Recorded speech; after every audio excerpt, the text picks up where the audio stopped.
Hay una apuesta conceptual de Cambiemos de tomarnos como idiotas.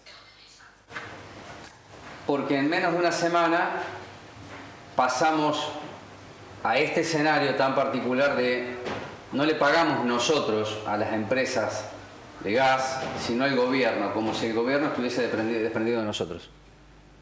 Y serán 24 cuotas. Pero tomaré algo de Cambiemos, que en campaña electoral, cuando gobernaba el kirchnerismo, decía todo aquello que no va a donde tiene que ir es parte de la decide la corrupción.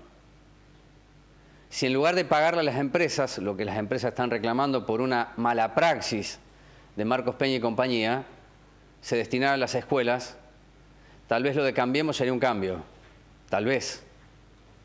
Pero si no queremos pararnos en ese lugar, nos tenemos que preguntar si este reclamo que hacen las empresas es aplicable al reclamo de los trabajadores que están perdiendo poder adquisitivo todos los días y a patadas. Este es un concepto y una práctica que excede a Iguacel y lo excede a de Mendiguren, que habrá vuelto a Shell, no lo sé. Mientras eso sucede y estamos casi felices de que el dólar no va para arriba, sino que se paró ahí, en Moreno suceden acontecimientos que hacen los mismos a tener prevalencia en algunos medios nacionales dispuestos a mostrar la parte que somos o no queremos ser, o que fuimos y no vemos, la que quieran. Mire, cuando se produjo el secuestro de Patricia Nine, hace muchos años atrás, llegaron los encumbrados medios nacionales y figuras importantes de ellos, y uno, Bazán, me preguntó, ¿esto se llama Moreno? Estamos en la casa de la puerta de Patricia Nine. Todo un símbolo y un síntoma de que no importa conocer nuestra historia, sino hablar de la misma en retazos que nos golpean aún más. Si hoy se produjeron allanamientos, no fue en la municipalidad y por la municipalidad, sino que en el segundo piso de la misma, del Palacio, trabaja Lilian Juárez. La verdad es mucho más importante que la mentira, me parece a mí, y sigo sosteniendo este criterio, porque Lilian Juárez es funcionaria de Festa. Lilian Juárez tiene una causa por peculado y fue elevada a juicio oral la misma, por la utilización de un auto, un patrullero que apareció en San Miguel, y Festa la sostuvo en el cargo. Ahora, decir que la municipalidad tiene vínculo directo con los títulos truchos del Consejo Escolar no solamente es una mentira, sino es una provocación. Los títulos truchos del Consejo Escolar, que vienen a descubrirlos algunos medios hoy, arrancaron hace muchos años atrás, pero tuvieron vigencia a partir de un trabajo que hace Juana Lagastino y no Mónica Bersoni, cuando las figuras que dominaban el Consejo Escolar cambian, rotan.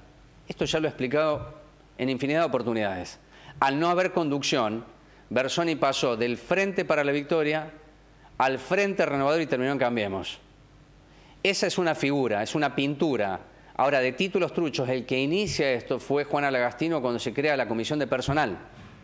Anteriormente, títulos truchos, entiéndase, aspirantes auxiliares, pasaba por secretaría a cargo de Cecilia Parenti. La última nota que hice sobre títulos truchos antes del acontecimiento de hoy fue en junio con el doctor Walter Bonavera, que es el abogado de la intervención, que llegó de la mano de la provincia de Buenos Aires y que puso allí a Sebastián Nasif. Y él dijo en junio, estamos ahí a la vuelta de prisiones preventivas y detenciones. Junio. Hasta donde yo sé, vivimos en octubre. Y no falta mucho tiempo para que, en teoría, finalice la intervención del Consejo Escolar, que es el 23. Si la semana pasada les dije, yo tengo casi la certeza que la intervención del Consejo Escolar continúa, hoy le digo, va a continuar. Va a continuar. No solo porque la causa de títulos truchos tiene detención en la jornada de hoy de Lilian Juárez, hasta el momento de hacer este programa, que lo grabamos a las 6 y sale a las 9, lo aclaro. No sé si está detenida Miriam Juárez, que es secretaria general de UPCN. No sé si está detenida Cecilia Parenti. Sí está Betiana Arasco, que es hija de Miriam Juárez, y dos dirigentes de UPCN de La Plata, que estaban en la dirección de Contralor. Además de todo eso, hay una causa que tiene que ver con el SAE, el Servicio Alimentario Escolar. Entonces, si esto comenzó hoy, es probable que la próxima semana salgan las prisiones preventivas y detenciones de quienes estaban involucrados en la denuncia que originó la intervención y el trabajo de Bonavera, Nasif y otros algunos que siguen en el Consejo Escolar. Entonces, después, ¿qué vamos a decir y cuál será el argumento para que continúe la intervención? Bueno, que se está planificando obras en el distrito como si estas fueran reales en el respeto de los 12 puntos. Además, para no extenderme en este comienzo que es informativo y que es angustiante, ayer hubo otros allanamientos en Moreno, de 2 dirigentes, 2 mujeres, de un movimiento, el movimiento se llama MAR, Movimiento Argentino Revolucionario, a partir de la denuncia que hace una beneficiaria de un plan social que dice: me sacaban entre 50, 100 o 200 pesos si no iba a las marchas. Fue ella, otra mujer y un hombre. Presentaron esto en la Fiscalía y la Fiscalía actuó. Allanamientos y detención. ¿Qué pruebas materiales tiene el doctor Urrutia, además de la testimonial? Los celulares. Hay que comprender la revolución tecnológica y cómo el celular puede definir y orientar una causa. Y entonces los celulares estaban los mensajes de quien regenteaba parte del movimiento diciéndole a aquel: si usted no viene, le descuento. Y si no viene, llamo al Banco Provincia o al banco que correspondiese y le doy de baja el plan. Esto así es fuerte. La pregunta: ¿el ministerio de Stanley le da a cualquiera que se desprenda de un planeta y se construya en satélite un plan? Porque esa es la otra parte que a mí me interesa, que la semana que viene la voy a trabajar. Porque esto hace también al clientelismo y a la tercerización de la pobreza y la indigencia. Finalmente, yo me pregunto siempre cuál es la diferencia entre el que roba, que tiene guante blanco, y aquel que no tiene ni siquiera cuello, el que está abajo. Yo me sigo preguntando cuál es la diferencia. Créame que tengo una respuesta y no es meramente ideológica, es profundamente cultural. Presentación del programa de charla en el primer bloque el doctor Aníbal Acef, de la educación en Moreno, de la política y la justicia. Cada bloque de este programa tendrá 11 minutos, pues son 4 bloques, para compartir con ustedes esta nota, una reflexión que invitó a una compañera como Leonor Rodríguez, que es docente jubilada, sobre la crisis a partir de las debilidades y las fortalezas que creíamos tener, pero debilidades que existen, que nos pueden dar fortalezas. Y está Graciela Arzac, que es la mamá de un joven acusado a cadena perpetua, porque la justicia consideró que es penalmente responsable del crimen de Pablo Mora, que ocurrió el 12 de marzo del año 2014. Esta mamá, que tiene a su hijo detenido, preso, ingresó a la cárcel a los 18 años, va a venir a exigir justicia sin olvidarse de Mora y referenciándose en algo que en Moreno también tenemos, que son causas armadas. Y espero a una docente de la Molina Campos que ayer, entre tantas asambleas que se dan en las escuelas, por lo menos estudiantes y algunos docentes le dijeron al equipo directivo y a las autoridades provinciales: esto no se abre, así no se abre. Bueno, la propuesta de quórum es esta presentación y venimos.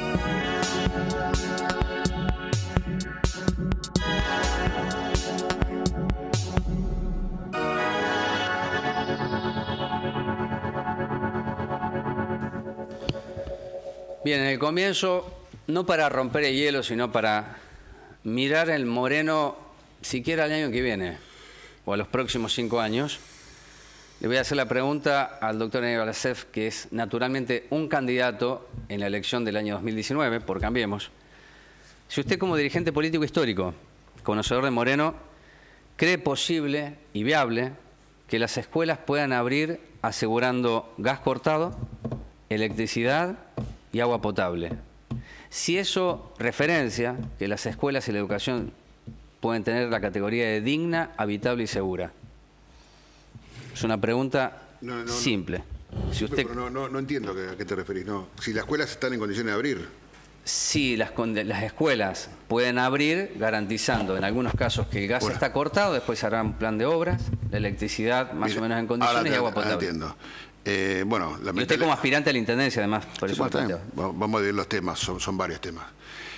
Primeramente, por supuesto, uno anhela que los colegios funcionen como corresponde, en todas las condiciones que aseguren la habitabilidad y la seguridad de los alumnos y de los docentes que trabajan.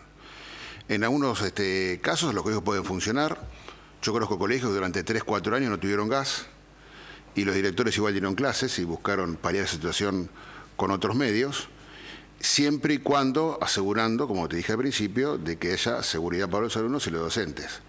Ahora, llegar a condiciones extremas de no querer abrir un colegio porque intentan obstaculizar la educación con cualquier excusa, me parece que ya es otro tema. ¿Cuáles serían las excusas que cualquiera que yo he visto a lo largo de este año y a lo largo de los años, sí, porque el deterioro de la escuela pública, de la cual los que no me conocen o quieren extorsionar, yo fui al colegio número 1, fui al colegio Belgrano de Moreno, egresé del colegio Belgrano, di examen y fui a la Universidad de Buenos Aires y toda mi trayectoria fue en colegios y universidades públicas.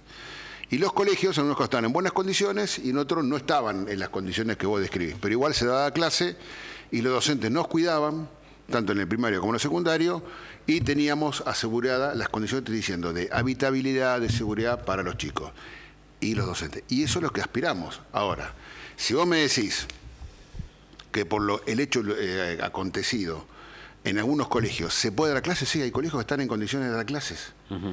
Y el hecho acontecido son las muertes de Sandy y Rubén. Sí, por supuesto. Claro. Y en otros colegios no están dadas las condiciones y no se dará clase. Ahora, también es riesgoso sacar a los alumnos a la calle, darles clase en la vía pública o hacer charlas o lo que están haciendo, que eso no hace la seguridad de los chicos. Fíjese, doctor, eso que en algunos casos la calle es más segura que un edificio escolar. No es en algunos casos sí. No es más segura. Estar en la calle es muy peligroso. Cualquier accidente, cualquier hecho puede traer un hecho luctuoso. Entonces, a los chicos hay que cuidarlos y no utilizarlos como rehenes. ¿Y usted cree que se están utilizando a los ninguna duda. No hay docentes... pero claro que sí. Hablemos con la verdad o de lo que uno opina. No, hay docentes... Pregunta, claro. No, hay docentes... Vos tenés una posición y yo tengo otra. Porque vos en tu pregunta haces afirmaciones. Hay docentes que están peleando por la seguridad, sí, por la educación pública y por defender su salario. Sí. Y eso está bien. Y hay otros que utilizan este hecho luctuoso como otros hechos que han acontecido en el quehacer del día a día de Moreno para hacer política utilizando como excusa la escuela pública. Bien, ¿a usted le parece, sacando estas dos categorías que existen por esta grieta y esta forma tan utilitaria de no hablar con la verdad, si un trabajador docente se para en la puerta de la escuela y le informa a las madres y los padres que no hay puerta ante una puerta adecuada, es decir, salir hacia afuera por cualquier contingencia, que los baños no están en condiciones, que la electricidad no es la adecuada, que se llueven los techos, que los chicos no tienen bancos y sillas? ¿A usted le parece que eso es tomar de rehén a los chicos o está defendiendo Pero la educación pública? Vos hábilmente mezclas todo. Más vale que nadie está a favor de eso. Pero yo conozco que hay colegios que se le ha dado mobiliario, yo he participado de eso, llevar 300, 400 bancos, sí, y a los 6 meses estaban todos rotos.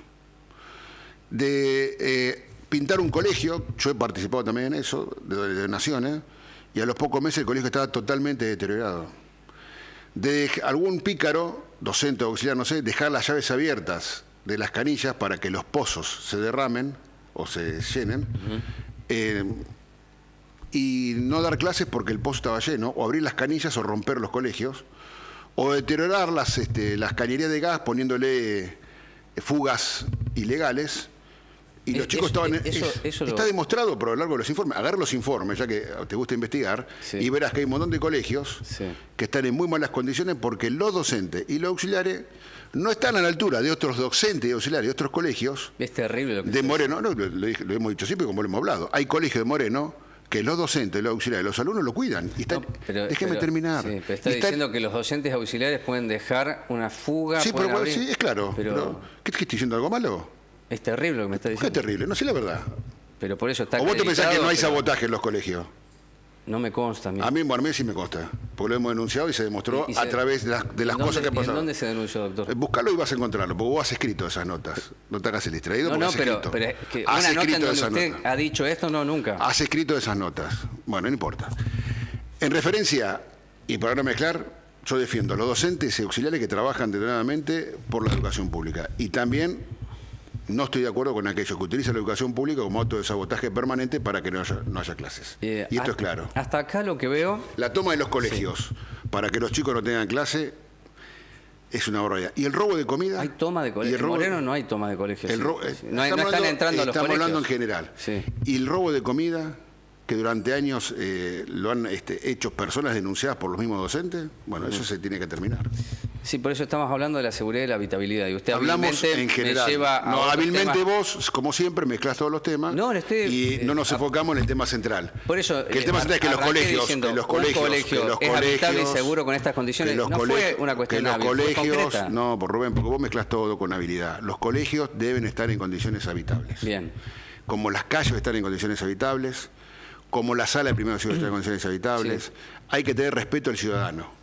Entonces, si yo quiero mirar a todo con la misma vara, lo tengo que mirar de una manera sincera y sin ponerle el condimento de la tergiversación. Bien.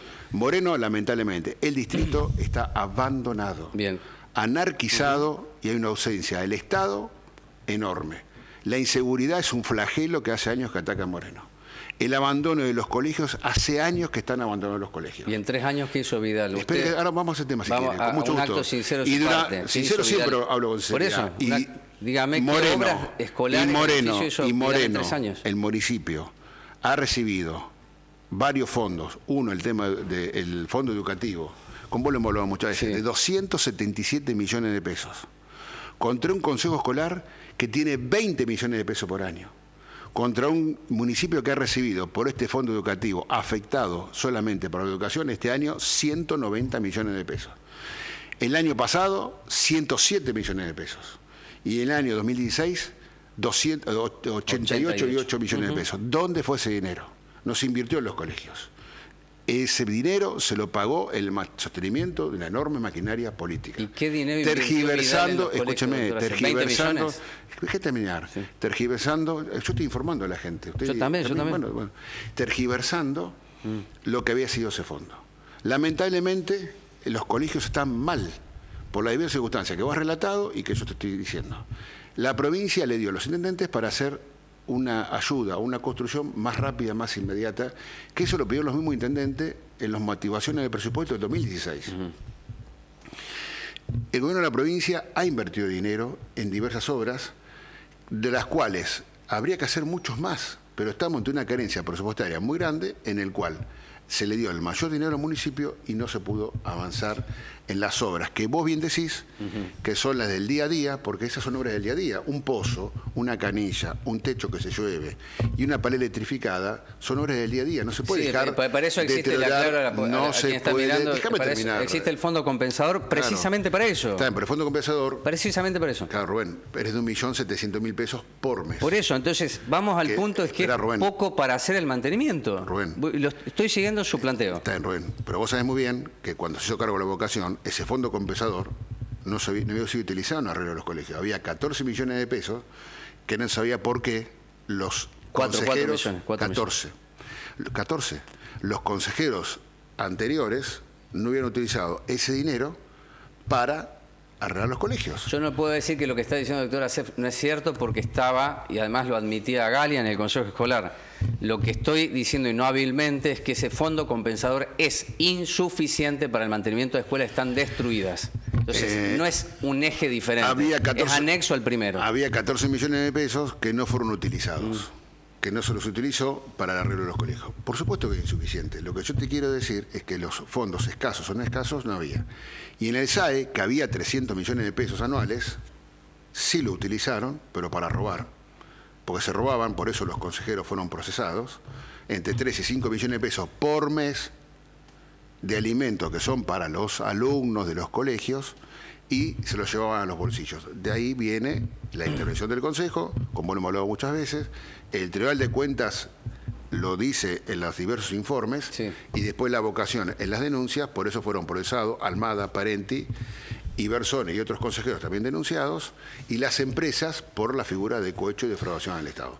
Entonces, acá hay una corrupción Sí. que se debe terminar, porque los fondos están y el municipio, la provincia y el consejo escolar en su conjunto deben bregar por una educación pública que yo por suerte pude Sí. tener en este Moreno donde yo nací, y que todos los alumnos de todos los colegios morenos la merecen. Bien, el consejo escolar es un organismo descentralizado de la provincia de Buenos Aires. Si usamos la política Sí. para no dar soluciones, sino para tergiversar y obstaculizar lo que debe ser la educación pública, no vamos a lograr ninguna solución.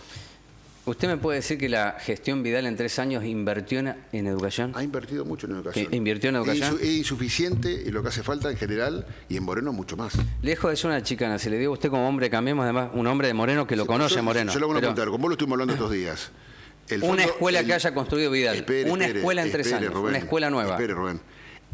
No hay. Espere, Rubén. No hay. Lo hablamos estos días. El fondo de educativo desde que viene del año 2014.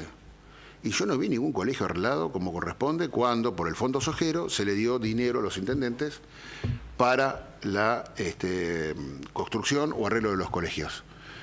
La provincia necesita una fuerte inversión en materia de colegios y de establecimientos. Yo no soy partidario de agrandar los colegios. Yo creo que hay que hacer más colegios de 500 alumnos con predios grandes, dividido el comedor de la parte educativa y de área deportiva, como eran los colegios que se hicieron en alguna época. Lamentablemente, eso va a llevar a su tiempo. Ahora, ya que me querés chicanear, el último que No, hizo... le dije que no era una ya que chicana, me querés pregunta. chicanear, el último que hizo colegios, Sí. en cantidad, fue mi padre. Y algo en la gestión de West por un crédito que vino. Mi papá hizo más de 40 colegios en gestiones. Algo le dejó a la comunidad. Yo, muchos colegios que voy, los viejos directores y los viejos docentes se recuerdan los colegios que se hicieron. Y muchos de esos colegios están en buenas condiciones. Y muchos, la mayoría, están en condiciones desastrosas. Quiere decir que hay que también ver qué docente, porque vos sabés muy bien que hay colegios que los docentes y los auxiliares lo cuidan mucho, y se ven colegios que están, como todos queremos, para que la educación pública y los alumnos estén en las condiciones que Por eso, ¿me necesitan. puede responder una pregunta simple? Lo hemos hablado muchas veces. Los Pero, colegios iniciados... nómbreme una escuela que los hizo Vidal en 3 colegios años. iniciados. Una escuela nueva. Los colegios que se iniciados y que se quemaron, se construyeron, y algunos se paralizaron por mayores costos de Sí, obra. la única, la 57, está Y otros paralizada también ahora. más. Y otros también más, Rubén, no digas que no, porque hay Pero colegios no hay, que no hay, funcionan. no hay. Bueno, para vos y para mí no, bueno, no. No, pero es que si existiera lo diría, no hay Pero ningún, Rubén, no tengo se ningún problema. repararon varios colegios. Eso es Y otra los cosa, colegios, reparar. No, se repararon varios colegios. Y los colegios quemados se intentaron reconstruir, y también hubo colegios que se atentaron por alguien que está haciendo daño en estos casos. Bien, le hago 2 preguntas finales porque mire, 10 minutos, llevamos 13. Dele. ¿Usted considera que Corina de Bonis es víctima? Yo considero que Corina de Bonis es víctima de algo que debe ser aclarado por la justicia. Ujú. No está claro el tema. Pero es víctima, es importante eso porque hasta el Procurador General de la Provincia de Buenos Aires Sigo dijo, la es línea víctima Corina de Bonis. Corina de Bonis. Espero que la justicia esclarezca si es víctima de algún hecho que nos deben explicar, porque lamentablemente las pruebas no coinciden con el relato que ella hace. Dije que la justicia lo determine, ¿no? Sí, y usted yo ni yo vamos a dar una opinión no, sobre pero eso. hay más a la justicia que tenemos en la Argentina. ¿Por qué? Yo no Cuando puedo- te conviene es buena y cuando te conviene es mala. No, Bueno, nunca he bueno. definido que es buena ni mala. No, no sé, pero es la justicia que tenemos. Por eso, sí, Yo sí. la justicia la felicito porque es la primera vez en muchísimos años que le han quitado las ataduras y los fiscales. Y los jueces pueden investigar y a través de las investigaciones esclarecer muchos delitos que hacen falta para que este país recupere la credibilidad de las instituciones. Yo creo que cuando termine el gobierno de Macri, si la justicia funciona como hoy, podré decirle en parte tenía razón. Bueno, cuando termine el gobierno veremos. de Macri. Todo tiene su pero tiempo, por supuesto. Todo tiene su tiempo y su plazo. Yo creo en la división de poderes y la independencia de los poderes. Sí, es una persona de la República. Sí, por supuesto. ¿Y por qué no va a ser históricamente. menor? Míreme, dígame que la intervención termina el 23 de No sé, octubre. yo no sé, no tengo idea. Y si estuviera convencido, me dice que sí, ya No está. sé, qué sé yo. Que pregúntele al ministro de Educación. No me pregunte a mí. No, y que habla con el ministro de Justicia, yo no. Ah, está bien, pero yo no le pregunto este tema. Debería preguntar, ¿o no? No, ¿por qué? Estamos pero estamos hablando de la a ver, educación. la- estamos hablando del la funcionamiento. vocación fue... De la división de poderes estamos hablando pero, también, ¿eh? Sí, sí, es un Claro. organismo autárquico dependiente de la dirección. Por del poder. supuesto. Pero los la representantes vocación... son elegidos por el pueblo, y Sí, usted lo pero sabe. si roban tiene que ir preso. Eso es otra, pero eso es otra discusión. No, querido, Si no. yo no digo que el que roba se tiene que quedar, no dije eso. Vos, como cualquiera, no podés decir. Porque yo también fui electo por el pueblo varias Sí. veces, concejal y senador. Sí. Y si cometí un delito, métame preso. sino que usted la voluntad popular le da legitimidad para robar. Usted se sacaría los fueros y se somete a usted, Pero, probablemente. Rubén. Otros no, Pero otros Rubén, no lo hacen. Rubén, Sí, no confundamos. La legitimidad popular y la legalidad tienen que ser probadas. Sí, yo sé que sabes, pero hay gente que no sé si lo tiene tan claro. La legitimidad y la legalidad deben ir acompañadas del ejercicio. Sí. Si usted en el ejercicio del cargo comete un delito, vaya preso, porque no se está para robar. Y si los que han cometido delito y lo probó la justicia, vayan presos, y no que se estén ahora fugando para que no los agarren y den cuenta ante la justicia. O como algunos acá en Tucumán me dijeron, yo tengo pruebas que demostrar, y cuando se presentaron a la justicia no abrieron la boca, se negaron a declarar. Entonces, hay que ser justo. Por eso hay suplentes, mire. Hay que ser justo, hay que ser justo, hay que ser justo. Que pueden asumir el ese cargo. Consejo se intervino por corrupción. Sí. Y la corrupción fue demostrada. Pero está la justicia, Déjeme ya está terminar. eso, ya está. Se debe sanear el Consejo y entregarlo. El Consejo no puede estar y seguir mucho tiempo más intervenido. Se lo debe entregar ordenado, como corresponde, para que las nuevas autoridades se hagan cargo. Hace falta más tiempo, Ahora, está diciendo. no estoy diciendo nada. Ahora, si los que van a subir están procesados, no pueden seguir en el ejercicio del cargo. Si ya dijo Di Mario, con el procesamiento Bueno, que se lo dijo Di suspende, ya Mario. está. Yo le estoy diciendo Por eso, yo estoy hablando de los suplentes de esta gente procesada. Dígame una cosa. Eso estoy hablando, es ¿Usted concreta cree, la que, pregunta. ¿Usted cree que el tema esencial es la intervención del Consejo? En parte sí, ¿Por qué? A ver. porque es un organismo descentralizado de la provincia de ¿y qué Buenos tiene Aires eso? que administra una miseria que llega a la provincia de Buenos Sí, Aires para resolver las cuestiones que estamos discutiendo. Una miseria de infraestructura y mucho dinero en alimentos. Sí, claro, él sabe. Que se la robaban todas. Por eso hay una Que se la justicia que robaban, está actuando. Que se la robaban. Pero estoy diciendo Que quemaron el Consejo para eliminar pruebas. Por eso, esas personas Y no van a estar en qué el Consejo. paradoja. Pero esas personas no van a Pero estar en el mire qué Consejo. paradoja. El día que quemaron el Consejo, Son los suplentes que de esas se personas, detectaron doctor Acef. personas que estaban vinculadas al Consejo, pero Sí. que las cámaras que funcionaban para una cosa no funcionaban para el día que la justicia pidió las pruebas, eso parece que se olvidó. Porque se atentó contra el Consejo Escolar, se lo quemó, se quemó la tesorería, se robaron un montón de documentación. Sí. Nadie dijo más nada. Bueno, por o sea, eso. el accionar mafioso. ¿Cómo nadie dijo nada? Nadie dijo nada. El accionar mafioso de ciertos elementos vinculados a ciertos sectores que obstaculizaron la gestión del Consejo, no se dijo nada. O se habló poco. Porque te dije una vez y lo voy a repetir, la corrupción mata. Sí. Y la corrupción lleva vida. Y es la paradoja maldita de esta Argentina. La desidia también mata. La desidia, la corrupción, la negligencia. La desidia también mata. Y mata. Acá hay mucha gente que ha muerto por culpa de la ausencia del Estado, por malos funcionarios que han venido a robarse los fondos públicos que deben estar destinados a la seguridad, a la educación, a la salud, a la infraestructura. Y hay gente que se ha enriquecido y cambiado su estándar de vida y después no lo puede justificar. Y después andan llorando cuando lo detienen. Entonces hay que bancársela. Y el ejercicio de la función pública es para gente idónea, proba y honesta, no para venir a robarse los fondos públicos y engañando a la gente, como muchos de los actores que ahora hemos denunciado que lo han hecho durante años. Entonces, acá hay que clarificar la política. Y el que haga política lo va a hacer en forma decente, pero también debe tener la capacidad y la probidad para el ejercicio de cargo público. No se puede venir a jugar con la función pública y después tenemos hechos luctuosos, como pasó en la Escuela 49, o chicos que se han muerto en una plaza electrocutados porque la desidia de quien gobierna y el nivel de verticalidad y responsabilidad, nadie contesta nada. Entonces, pongamos este país en orden. O los pobres policías que mueren defendiendo a la ciudadanía y son asesinados vilmente, o los médicos y los auxiliares que intentan salir en el hospital y muchas veces son atropellados por patota delincuentes, no por ciudadanos honestos, porque quieren que hagan cosas que no corresponden. Es la paradoja de la Argentina. Solucionémosla de una vez por todas y dejemos de pelear en cosas que no tienen sentido. Porque la cuestión pública del Estado es muy serio para que cualquiera venga a creerse el dueño del mismo. Doctor, gracias por estar aquí. Muy amable usted. Vamos a la pausa. Ya venimos.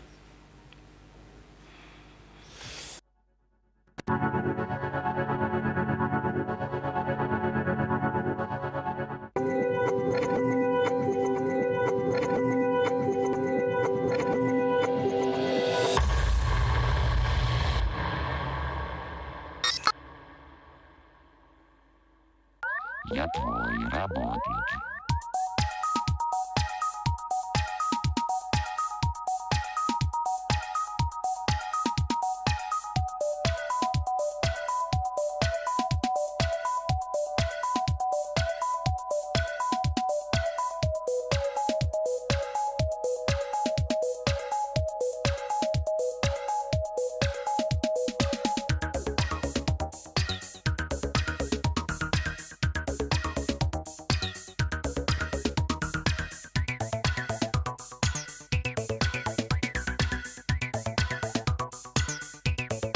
Asociación Sindical de Trabajadores Municipales de Moreno. Del lado del trabajador. En defensa de nuestros derechos laborales y abiertos a la comunidad de Moreno.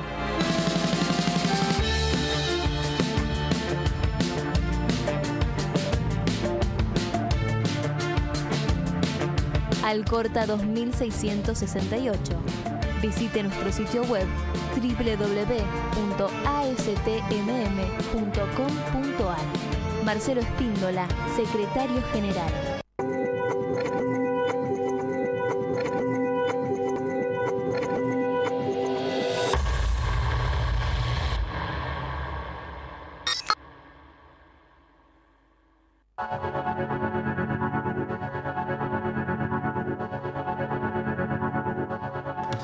Bueno, estoy acá, ¿no? ¿Acá estoy, Martín? Bárbaro. Bueno, Pablo Mora tenía 37 años cuando fue asesinado el 12 de marzo del año 2014. Yo recuerdo mucho las notas y las marchas y las palabras de Gisela, su compañera. Y claro, pasaron ya 4 años. 4 años Cuatro y años. medio. Y me encuentro por estas cuestiones del laburo periodístico con Graciela Arzac, que es la mamá de Gastón Chizano, Es así. que fue detenido como autor penalmente responsable de la muerte de Pablo. Vamos a compartir algunas imágenes, porque Graciela, en estos 11 minutos que tenemos ahora, que en televisión dicen que es mucho y es cierto, pero nunca me alcanzan a mí, es cómo llegamos a hacer un punteo y que ella explique de qué manera la justicia entendió que Gastón merecía la pena de cadena perpetua por la muerte de Pablo. ¿Qué elementos materiales, de nuevo, en el ámbito penal, en el fuero penal, lo material, además de lo testimonial, es clave? Es lo que acredita aquello que el fiscal entiende al impulsar una instrucción. Y está condenado a perpetua. Es así. Y está alojado en Sierra Chica. Exacto. Bueno, ¿por qué es causa armada? Bueno, causa armada es por lo siguiente. Pruebas ninguna, realmente. No hay ninguna prueba. No hay ninguna prueba que lo acuse directamente a mi hijo. Esto es así, lo matan a Pablo Moras. Supuestamente 2 sujetos a bordo de una moto roja. Lo llevan a la morgue judicial de Rodríguez. Acá intervino el fiscal de la Fiscalía número 1, Federico Lupis, y el comisario de la Comisaría Primera de Moreno. Bueno, llega el cuerpo de Pablo Moras a la morgue de Rodríguez y ahí le van a hacer la autopsia. Esto está, todo lo que digo está en la causa. En la causa. En la causa.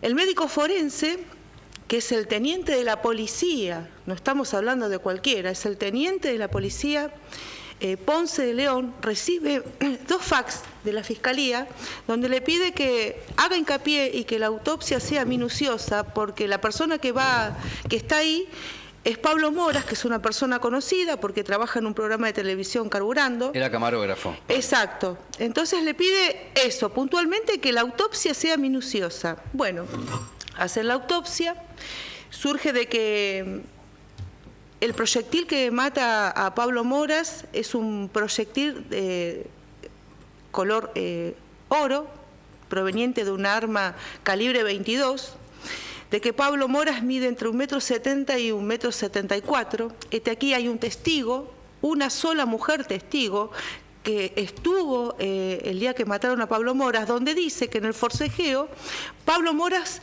forcejeó con una persona prácticamente de su altura y un muchacho joven. O sea que estamos hablando de una persona de 1,70 m, 74 y mi hijo mide 1,62 m. Bueno, es así que la autopsia saca ese proyectil color cobre, lo ponen en un tubito de ensayo, lo lacran, lo sellan, lo firman y lo mandan a la Fiscalía para la futura prueba balística.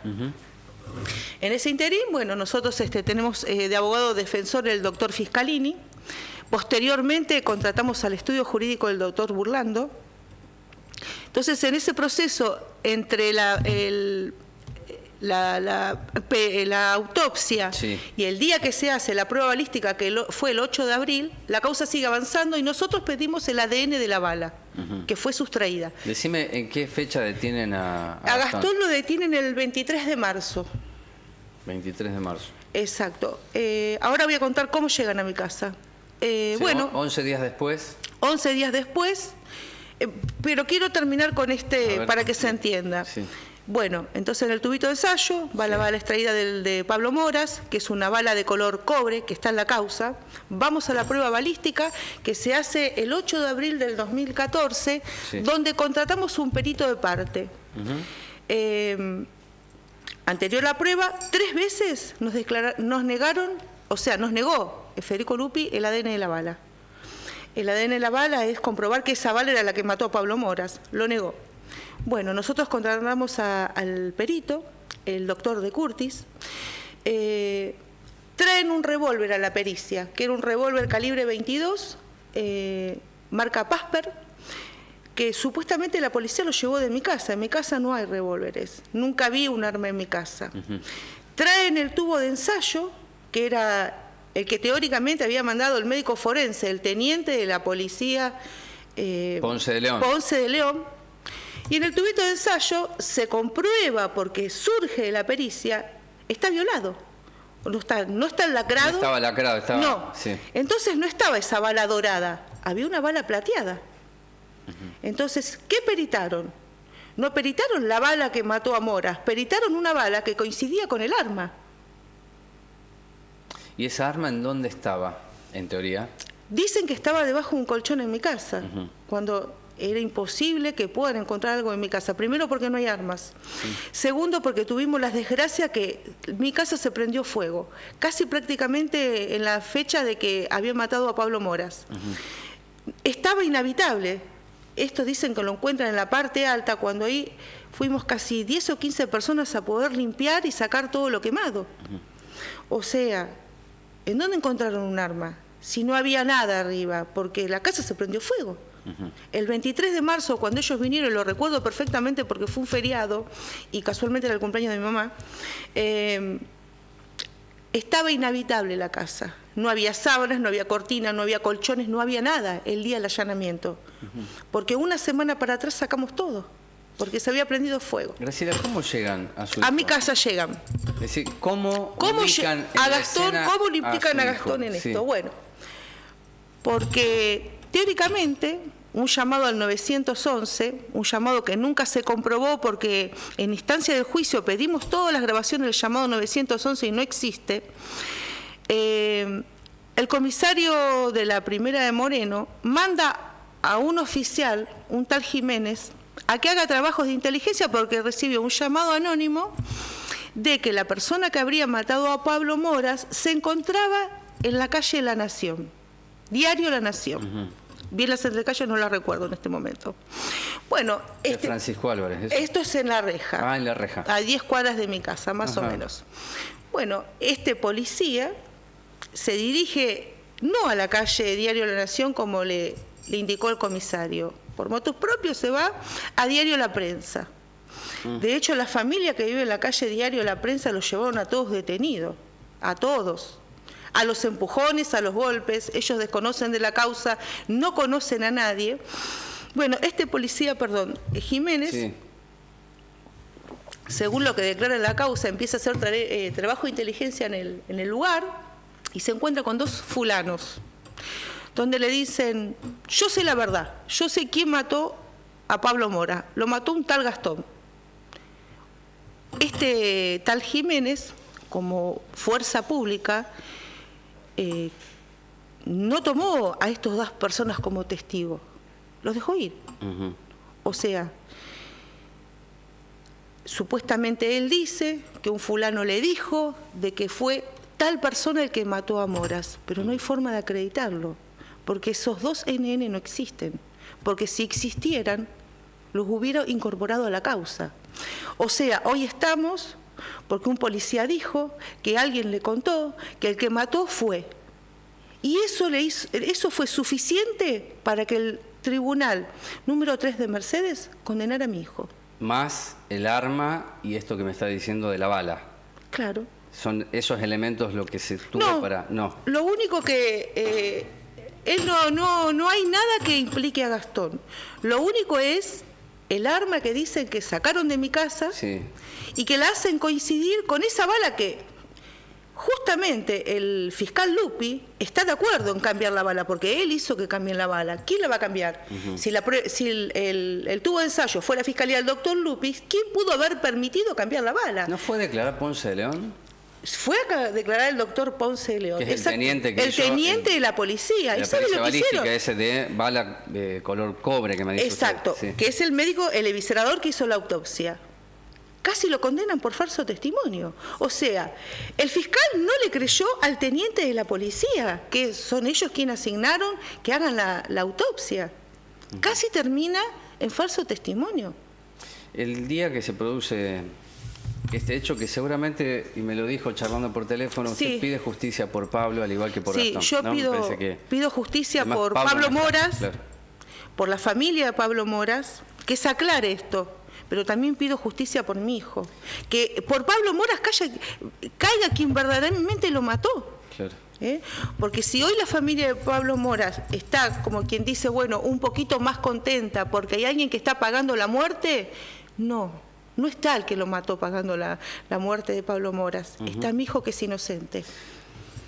El día ese, ¿en dónde estaba Gastón? Gastón trabajaba Y acá cuando le cerca. pregunto esto es si a la causa y al juicio pudieron llevar y acreditar... Todo. Gastón se ¿Dónde encontraba, estaba Gastón? estaba trabajando en un lavadero acá de Reja Chica. Casualmente el 12 de marzo era el cumpleaños de la abuela del dueño del lavadero. Entonces pidió que se reforzara porque él iba a viajar, creo que a San Nicolás o San Pedro a visitarla. Van 3 personas del lavadero a atestiguar que Gastón estaba trabajando ahí.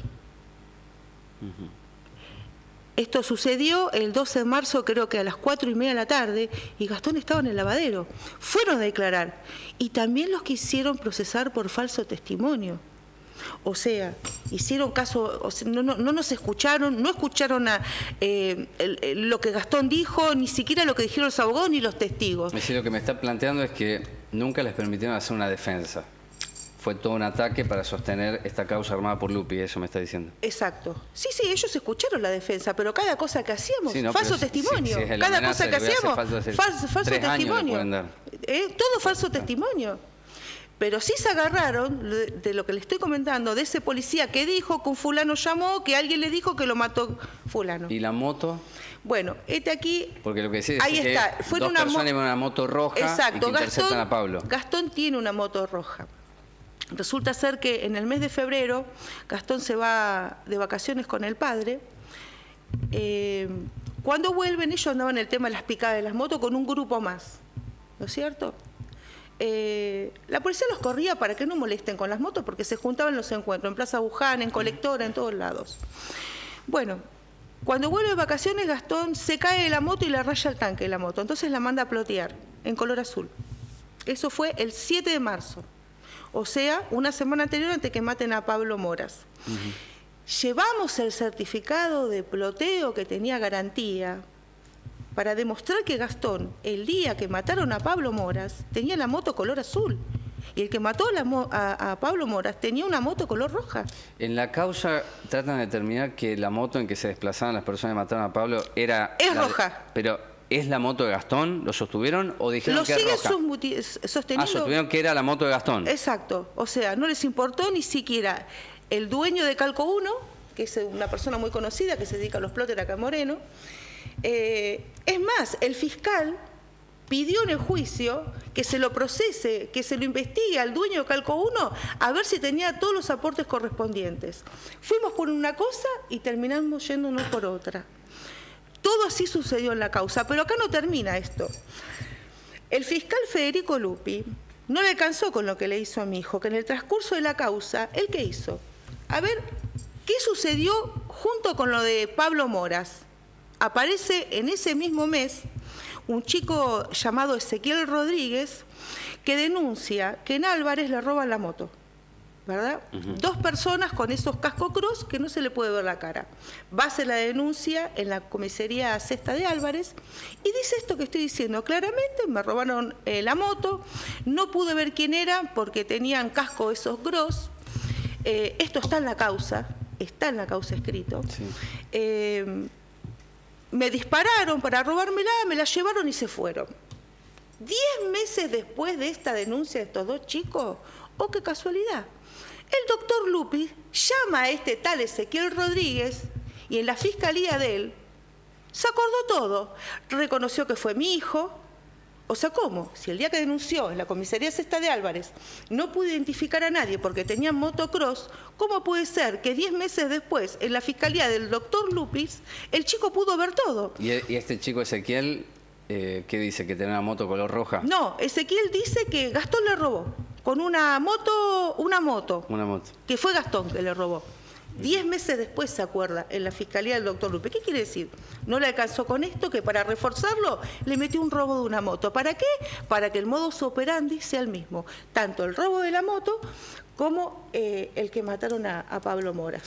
Graciela, 2 preguntas finales. Fue condenado a perpetua tu hijo el 22 de mayo de 2017. Sí. ¿Qué te pasó en todo este tiempo para hoy decir lo voy a hacer público? Porque yo pensé que la Cámara de Casación quizás se iba a tomar la molestia de leer la causa, porque en el juicio oral contratamos a un camarógrafo que filmó todo el juicio para asegurarnos de que no se violente más ninguna prueba. Mandamos el CD a Casación, o sea, creo que habrán hecho así y no nos dieron lugar. Ahora vamos a la Corte Suprema. Necesito hacerlo público, porque estar preso es muy difícil, y estar preso con perpetua y siendo inocente es doblemente difícil, porque estar preso con prisión perpetua es estar muriendo en cámara lenta.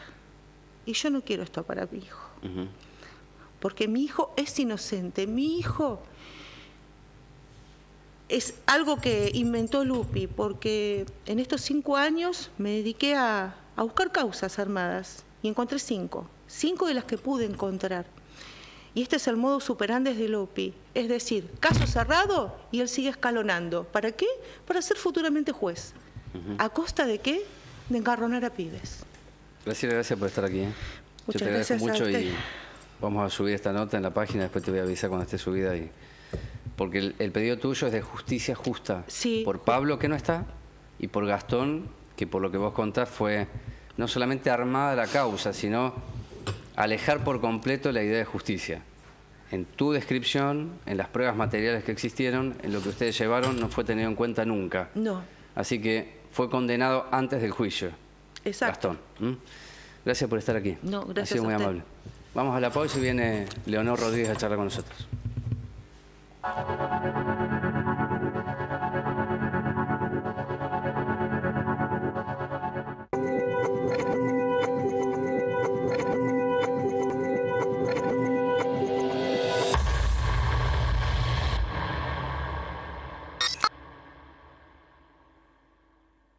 Я твой работник.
Yo quisiera insistir con algo que traigo todos los jueves, a modo redundante, por supuesto, que los parches, dijimos todos, basta. Que los parches explicaban las muertes, que los parches tenían que ver con la naturalización, que los parches eran el esfuerzo inconmensurable de trabajadores que después se dieron cuenta que aún con ese esfuerzo no se podía evitar y no se evitó lo que muchos llaman tragedia. Y yo sigo convencido que los parches no. Y no es una postura cómoda, sino porque ¿cómo regresan los chicos a las escuelas? Y un pibe hace la pregunta, ¿el gas funciona? No, mire, está cortado. ¿Quién se atreve a mirar a ese niño o a esa niña y darle una explicación de que tal vez mañana no pierda agua el techo? Porque puede ese niño o esa niña interpelar al adulto y decir, ¿por qué lo hicieron? Bueno, Leonor, gracias por estar aquí. Gracias. Leonor, yo le invité, creo que a la segunda semana después de las muertes de Sandra y Rubén, para la reflexión, porque en estos momentos tan de crisis son vitales para hacer, ¿no? Y voy a tomar algo de la charla que tuve con vos ayer, que es, bueno, si hablamos de las debilidades, y no hablamos ya de correlación de fuerza, frase que me tiene podrido, para serte honesto, porque ha sido muy utilizado y sigue siendo utilizado a favor del opresor. Entonces, hablemos de debilidades. ¿Cuáles crees que son hoy en evidencia las mismas y a partir de ellas reconstruirnos? Bueno, buenas tardes. Yo creo que hay como un tejido de debilidades, ¿no? Creo que una debilidad es creer que las luchas se hacen para que las victorias las tengan algunos y no todos los que intervienen en la lucha. Esa es una debilidad para el que termina siendo perdedor. Uh-huh. Y es una fortaleza para el que siempre de alguna manera se beneficia. Creo que otra debilidad es no saber leer los actores que las luchas y los momentos de crisis tienen. O sea, en este momento preciso que estamos viviendo desde el 2 de agosto, no es que aparece porque siempre estuvo el actor padres, madres, familia, uh-huh, pero sí tiene una relevancia, una presencia y una fidelidad a lo que se exige, que creo que quizá una debilidad en la participación de las familias, muchas veces en las distintas comunidades educativas, esta lucha la volvió fortaleza. Uh-huh. Creo que es el actor, junto a los estudiantes de secundaria, sobre todo, con mayor presencia real y contundente en lo que llevamos de estos 2 meses. Creo que otra debilidad es no entender a veces que, o algunos, digo, cuando yo vine al programa después de las 2 semanas de ocurrido lo de Sandra y Rubén, una de las cosas que decíamos ambos, creo, era que sorprendió y muy favorablemente que los directivos pudieran releer su posicionamiento jerárquico, uh-huh, y releer a aquellos que están supervisando su posicionamiento jerárquico. Me parece que en este momento de la lucha, aquellos que releen porque otros releen por ellos, les es muy difícil sostener, uh-huh, lecturas que no hacen.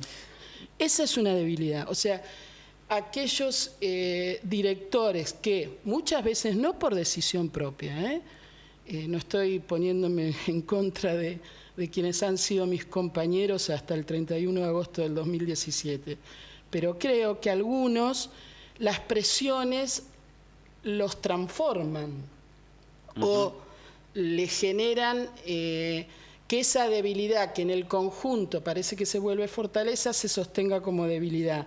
Creo que cuando una escuela, como lo que está ocurriendo en estos últimos días o viene ocurriendo hace un tiempo, se pretende abrir sin llevar o sin tener en cuenta que se acordaron, que se consensuaron, que se pasaron por estados asamblearios, 12 puntos que vienen desde el 2011 y que con todos los actores que participan de esta lucha se vio que eran absolutamente aplicables al hoy, no pueden esperar que sean los padres los que tomen la decisión de la no apertura de un establecimiento. ¿Qué te genera eso? Yo tengo una lectura, pero no la voy a decir todavía. Transferir a los padres y a las madres la decisión final de abrir la escuela,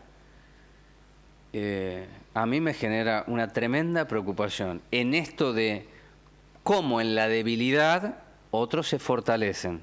Para que estemos peor, porque no vamos a estar mejor. Es decir, que hay una comprensión cabal que esa debilidad, por múltiples razones, va a fortalecer a aquel que mañana puede blandir la espada y decir, yo enfrenté al poder y le gané.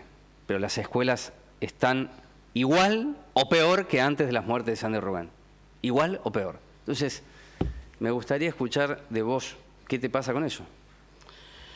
A ver, yo me remito a mi experiencia de trabajo. Dale. Como educadora. A mí, yo fui directora de la Escuela 56 a lo largo, vicedirectora y directora a lo largo de casi 20 años. A mí me costó mucho entender que los padres son mis pares.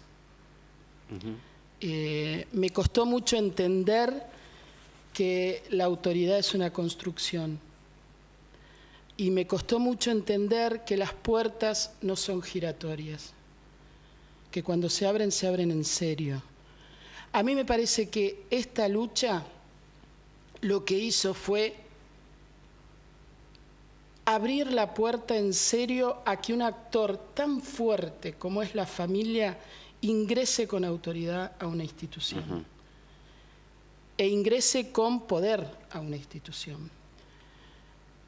Pero el poder asusta cuando se debe compartir. Bien entonces, hecha esa aclaración, porque me parece que ahí está el nudo del problema actual. Me parece que a veces, como directivos, nos cuesta entender que cuando el poder se reparte, se agranda, no se achica. Porque el poder tiene que ver con la construcción democrática y de posibilidad real de que los que atraviesan edificios, aulas, patios, recreos, saberes, estén en las mejores condiciones a todo nivel de las condiciones y a toda categoría de condición. Y creo que los padres hoy están diciendo algo que a nosotros nos costó mucho conseguir o leer. Cada vez que nosotros hacíamos un paro, y cada vez el paro del 2014, que tuvo tantísimos días de no inicio de clases, y que creo que fue cuando empezamos como distrito a tener en claro que hay mucho que se debe resolver en asamblea. Ahí se inició un camino muy interesante de asambleas públicas. ¿Cuál era nuestra dificultad? Explicarle a los padres por qué no estábamos en la escuela. ¿Por qué?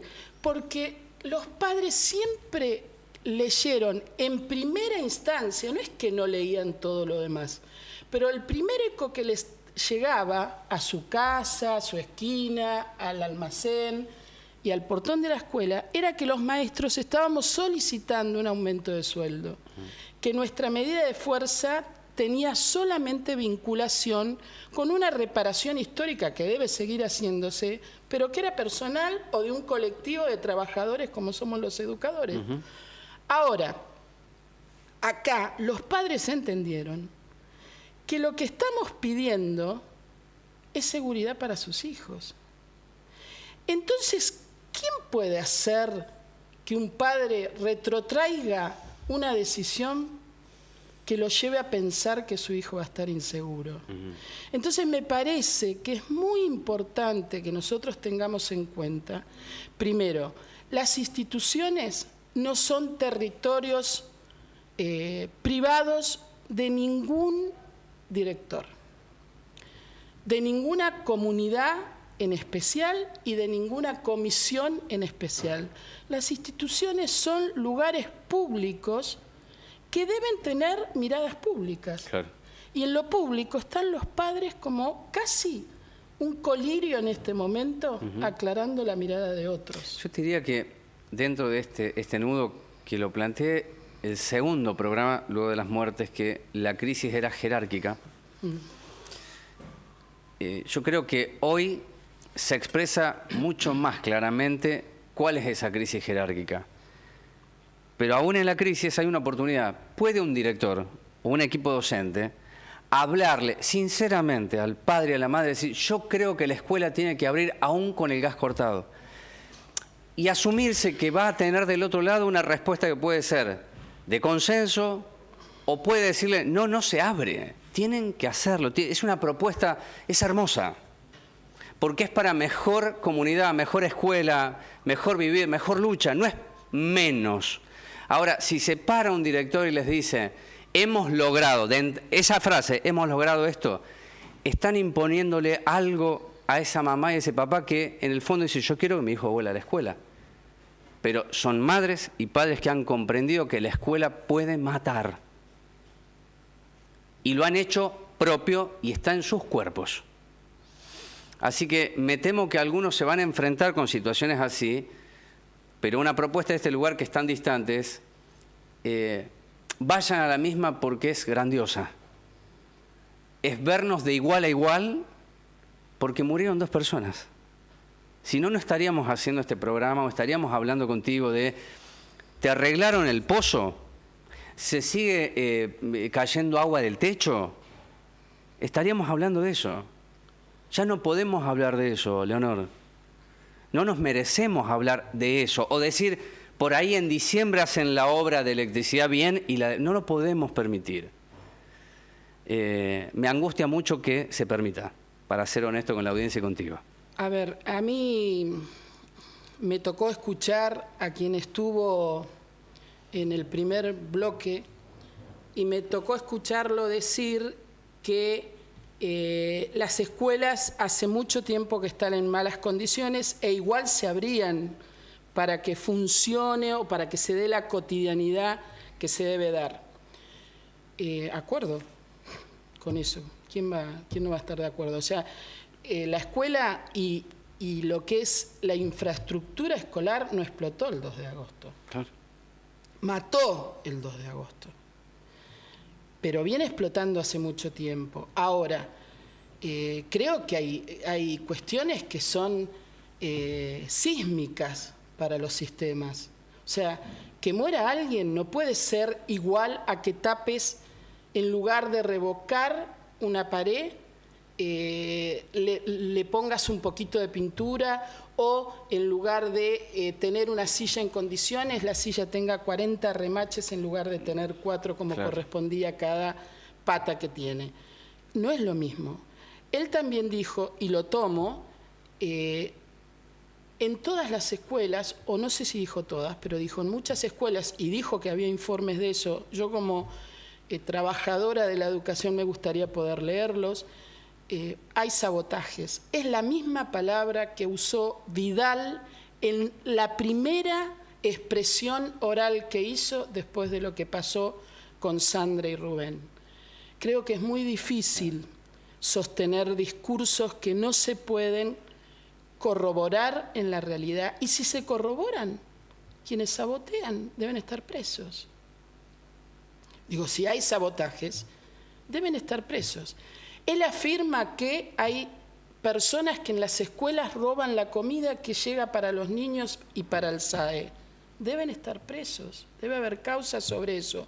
Ahora, digo, vos también decías en tu presentación, me quedo preguntando por los ladrones de cuello blanco y por aquellos que ni siquiera tienen cuello. Yo no voy a justificar jamás que alguien robe comida de nadie. Ahora, hay mucha necesidad también, ¿no? Y cuando la necesidad se enfrenta a la desidia, a la corrupción del que más tiene sobre el que menos tiene, es muy difícil encontrar el límite de la honestidad y de la justicia.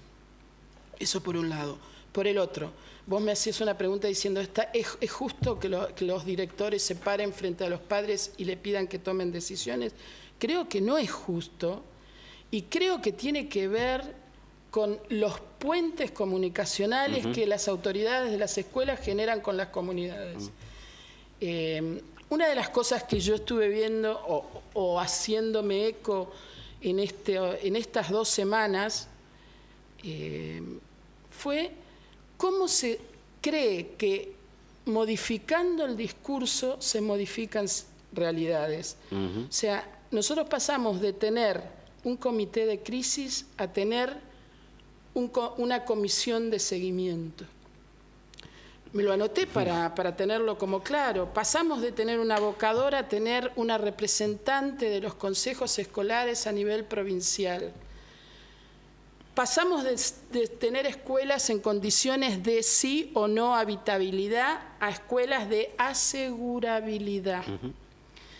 Pasamos de tener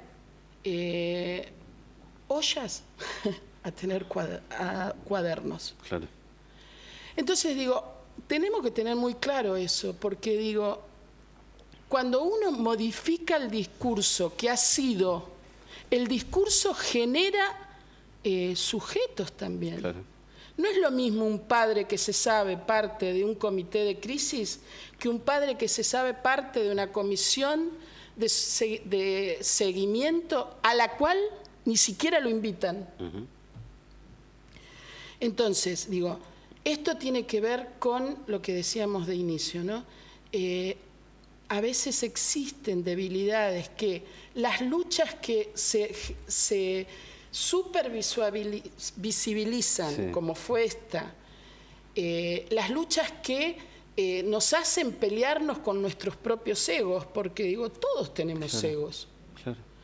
Todos tenemos egos, desde el papá hasta la secretaria general del gremio al que pertenecemos. Todos tenemos egos. Ahora, nosotros tenemos que vivir en una constante armonía de ese ego para que ese ego no sea lo que direcciona una lucha.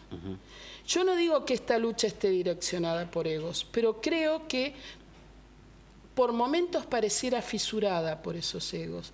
Y esos egos en pelea con otros egos. Claro. Que, como hay personas, hay grupos, hay intenciones que tienen más a largo plazo que la mirada del que está viendo la escuela que no se abre día a día, a veces tienen mayores ganancias para esos que pueden hacer miradas más largas. Yo lo creo. Y finalmente, ¿hay algo que te enamore de esto? ¿Que te apasione? Sí. Mira, yo empecé a ser, yo digo educadora y no docente, porque la palabra docente me suena un poco rara, pero empecé a ser educadora en medio de la dictadura. Mi primera escuela fue la Escuela 19 en el 80. Me jubilo con Macri. Claro. Estuve en el sistema a lo largo de 31 años y siento que cambió casi nada el sistema y en muchas cosas se empeoró. Pero una de las cosas que yo entiendo de este tiempo, que me enamora, es que aquellos que siempre se les tendió el puente o para hacerlos responsables porque la realidad de sus hijos no funcionaba con el sistema que le estábamos ofreciendo, o para decirle, mire, la escuela se cae a pedazos y usted no viene a ayudar, hemos tendido un puente de paridad con los padres. Para mí es algo que me enamora, porque digo, no hay escuela si no hay familia. Y las familias están de alguna manera organizadas, normadas también, y acompañadas por la escuela. A mí me parece que en estos 2 meses, con todas las debilidades que esta lucha tiene y que empiezo como a olfatear que se van a ir como visualizando más. Claro. Creo profundamente que con todas esas debilidades, nosotros de acá tenemos que sacar el aprendizaje que no existe posibilidad de salir de ninguna crisis si no estamos todos. Gracias por estar aquí, ¿eh? Ay, quédate un segundito, hacemos el cierre. Me pasé un poquito, ¿no? Bien, bueno, me voy a pasar unos minutos más. Cuando hice en la editorial el planteo de me pregunto cómo es la justicia para el que tiene el guante blanco y aquel que no tiene cuello, yo tengo una respuesta, claro, la justicia no ha sido justa nunca, es bien de clase. A veces decir esto me lleva a que algunos invitados me puedan decir que soy hábil. Bueno, no estoy litigando, estoy diciendo lo que efectivamente la historia deja como resultado. Pero además, si el poder está ejercido por un sector que entiende la diferencia y se apropia de la misma, no hay piedad. Se equivocaron, están las pruebas y baja el Código Penal con todo para aquellos que en la debilidad no supieron ver la naturaleza humana por egos propios o por necesidades extremas. Y hay que saber entenderlo a esto. Y sobre todo los compañeros y compañeras, entender lo que no es el camino el sostener la mentira como método de construcción. No es porque el macrismo se alimenta de ello. Y ahora vienen a dar la vuelta. Escribí una nota hoy respecto a los allanamientos y lo primero que se me ocurrió poner en la nota es: sintió Vidal y el equipo de Cambiemos que tras las muertes de Sandy Rubén se le había declarado la guerra. Y esperaron pacientes, sí, en sus trincheras y ahora están saliendo. Por eso lo de hoy no tiene que ver únicamente con la fecha de hoy, sino con lo que se acerca, que es la fecha del 23. Y es un ejercicio de todos nosotros, algunos, empezar a mirar las fechas, empezar a leer las actas, porque les voy a decir, son una mierda, básicamente. Pero frente a eso, hay padres y madres que empezaron a leer. Y entonces ya no están discutiendo con Pigretti, sino con todos, dicen, pero miren que esto no es ley, ¿eh? Y en todo caso, si es ley, nos tendríamos que preguntar todos, no se cumplió desde el año 2011. Y la trajimos para decir, ahora se cumple. Tal vez tenemos que decir, esto sirvió hasta acá. No condenar a los directores o equipos directivos que hablen a las escuelas, sino tratar de seducirlos para que mañana digan, la voy a cerrar. Eso va a venir del territorio, no va a venir de la jerarquía. Puede que la entienda, y si no la entiende, bueno, habrá conflicto, porque los territorios son de conflictos. Hasta la semana que viene, gracias por estar ahí.